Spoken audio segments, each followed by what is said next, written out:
We are about, I guess, 16 days short of June 30th, Mr. President, and we're standing here hopefully coming to some closure of our budget situation.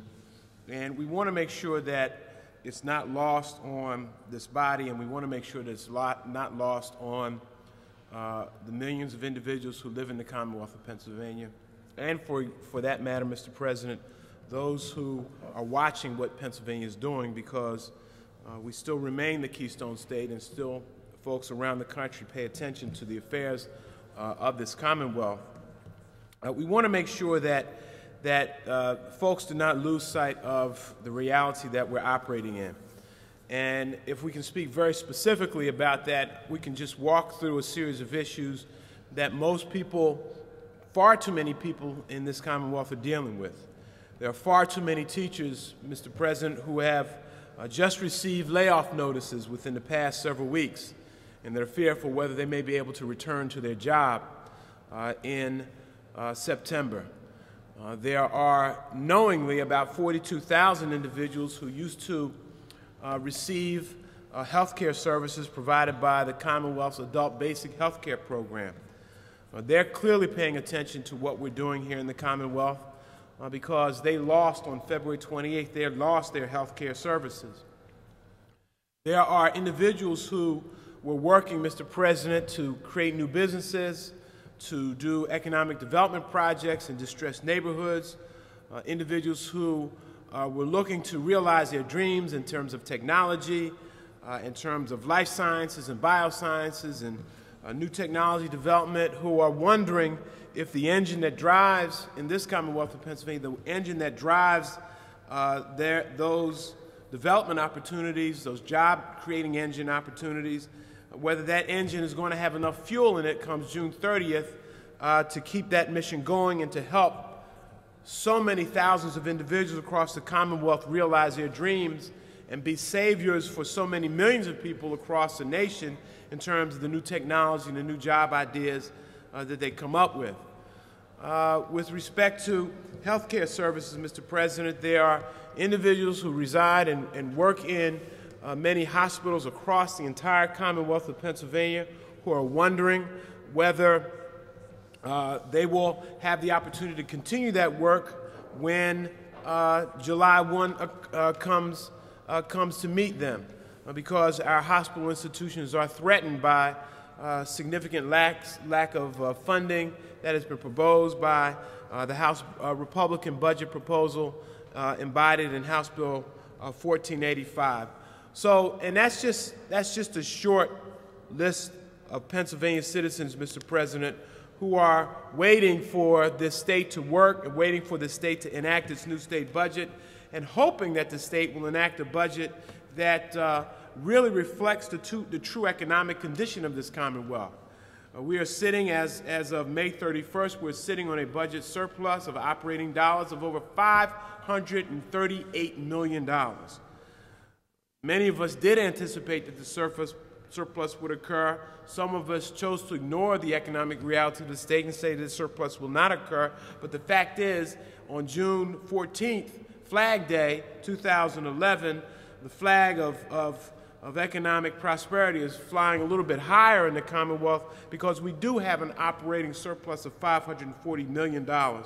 And quite frankly, Mr. President, that surplus will probably go up to over $600 million when we get to June 30th, because we all know that June historically has been the third best tax receipt month of the entire 12 months year, and we expect that surplus to rise, and rise dramatically, at least $600 million and maybe even more so. The two relate, Mr. President, because we need to make sure that we create a budget in this Commonwealth that utilizes all the resources that are available to it, that utilizes the $600 million budget surplus that will be available to it, and maximize the funding for areas that are extremely important: basic education funding, higher education funding, funding for our health care and job creation programs, and that we make sure that we utilize all of the resources that are available, because that is what the people of this Commonwealth want us to do. They want us to write a budget, create a budget, craft a budget that allows us to live within our means, but to also at the same time to do the right thing with respect to putting people to work, educating Pennsylvania citizens, and making sure that they have quality access to quality health care services. So, on this day, Flag Day, June 14th, once again, we rise to make sure that this issue is not lost on Pennsylvania citizens. For that matter, the fact is that we tried earlier today and will continue to try today to make sure that the process allows for us to utilize every dollar available so we can make the appropriate decisions. You know, it really pains me and causes me to have great question, Mr. President, when we seem to be able to have within our grasp, within our mind, within our heart, the ability to find it appropriate to increase the funding for our corrections industry by $200 million, and at the same time cut out important education programs, and at the same time, while we're cutting out the important education programs, ignore the $600 million budget surplus that is available that we could utilize to help fund those education programs so that folks don't wind up in our prison system. That seems to be the right thing to do, the appropriate investment. We made an attempt today to try to get the process in order to allow for Democrats and Republican senators to make appropriate amendments to make sure that we can take advantage of the economic prosperity that does exist in the Commonwealth so that the people can take advantage of it.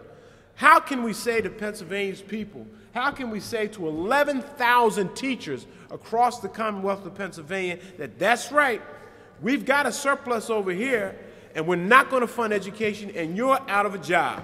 That's right, you heard it right. You can believe what it is that you read in the paper, that you're losing your job even though the state has a budget surplus. How can we say that to them? How can we say to our folks who are looking for high-quality health care services that don't have health insurance but that in fact are working, they are employed, how do we say to them, you know what, we've got some extra dollars here, we can craft a program to help provide you the health care services that you deserve to have and still keep the Commonwealth going forward, not furthering the budget deficit, but building upon the appropriate investment. Those 42,000 people that were cut off of the adult basic program, Mr. President, they were working individuals in this Commonwealth. They still had a job. They were working. They were making a contribution on a daily basis. They were, if you will, playing by the rules.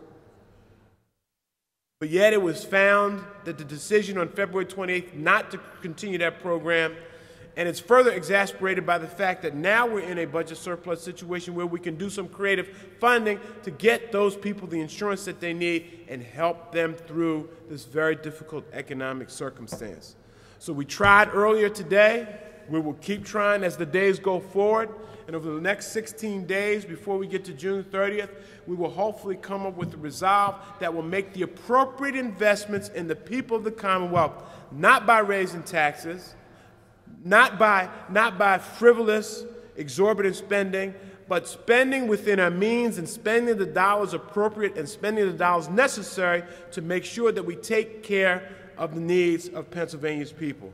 And I might add, Mr. President, and I've spoken on this on several times in the past, that it really seems troubling to many members, Democrats and Republicans, how we can go down a path, how we can go down a process that's still utilized with that existing surplus, seems at the same time that we want to create or provide these huge tax breaks for the large corporate community in the Commonwealth, and at the same time also ignore the necessary assessments for the Marcellus shale industry. It's just not adding up. It is a math that does not equal itself out when we finish that equation. When we put 11,000 people out of work, but we let the shale industry off the hook. without any assessments, without any taxes, without any fees? How can we say to those 11,000 people that you're out of a job, but we leave this industry off the hook? How can we say to the 42,000 people who had health care, who are working every day, most of them are women, most of them trying to take care of their families, they're working every day, making a contribution to the Commonwealth of Pennsylvania, how do we say to them, well, you know what, no more health insurance for you, and by the way, the Marcellus Shale industry, they're off the hook? How do we justify, how does that math add up? How does it equal itself out? Well, quite frankly, it doesn't equal itself out, Mr. President. And not only in the Marcellus Shale industry, but also in the tax breaks that we're providing or that have been proposed to provide for the Pennsylvania's largest corporations. You know, they are some of the worst tax breaks that you can put in place if you want to stimulate the economy. Now, if you want to give some folks a tax break, then that's fine. Someone showed me yesterday an article from the Wall Street Journal, not necessarily your most liberal publication, but someone showed me an article from the Wall Street Journal yesterday, Mr. President, that had the CEO salary of one of the shale companies at, I couldn't believe it, his pay for, I think, 2 years worth of service as CEO was over $150 million. That included stock transactions, bonus pay. In fact, in 1 year, I think he had a $75 million bonus pay. Now, this didn't come from Mother Jones magazine. This didn't come from the Washington Post. This didn't come from the Nation magazine. This didn't come from the New York Times. This came straight out of the Wall Street Journal. Now,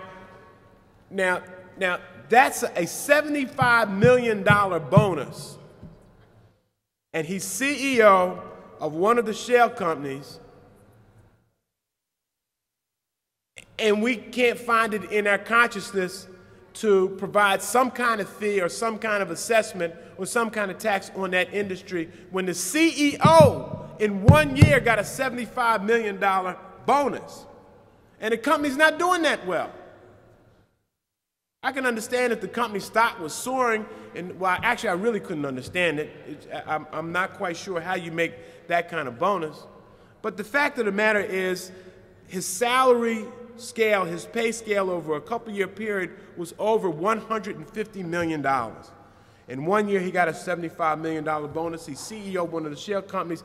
But we can't find it in our heart to get to put any fair assessment on them. It's true. The rich are getting richer, the poor are getting poorer, and those in the middle class are getting squeezed out, forced down. And many economists will raise the question, do we even have a middle class anymore? So, in the context of fairness, Mr. President, as we go forward, as we try to get a budget done, we need to be mindful of the true reality that exists for Pennsylvania's people. Although our economy is better than most states across the nation, and in fact most states in the region. We're producing more jobs in most states in the region, and that's a good thing. But we're not fully healed yet. And if we don't make the appropriate investments, we could scale back the clock and scale back the progress that has been made.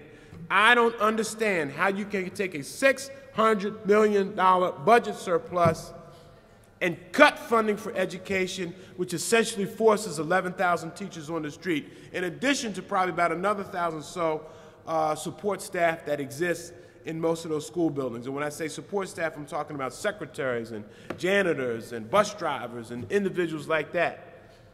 How does that make sense? It doesn't. So hopefully, Mr. President, we can figure out a way to come together with our Republican colleagues and hopefully connect with our colleagues in the House and hopefully connect with the governor and try to craft a budget solution that is truly reflective of the needs of Pennsylvania's people and make sure that we put them first.